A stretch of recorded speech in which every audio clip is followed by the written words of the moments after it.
পৃথিবীতে জন্ম হলেই মৃত্যু অসম্ভবী। জন্মিলে মরিতে হবে, অমর কি কোথা কবে।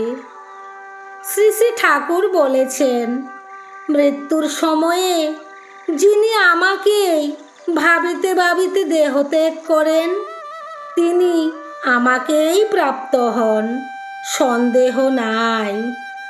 ঔষধপত্র নানা রকম প্রক্রিয়া দ্বারা কখনো কখনো আয়ুকাল বাড়াইয়া একটু রাখা যায় মনে হয়, কিন্তু মৃত্যুর হাত এড়ান যায় না। ভক্তের কাতর প্রার্থনা। মা জিজ্ঞাসা করছেন শ্রী শ্রী ঠাকুরকে, মরবার সময় আপনি থাকবেন তো ঠাকুর?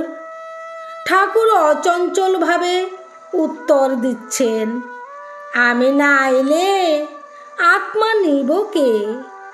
আর কারোর নেওনের অধিকার নাই।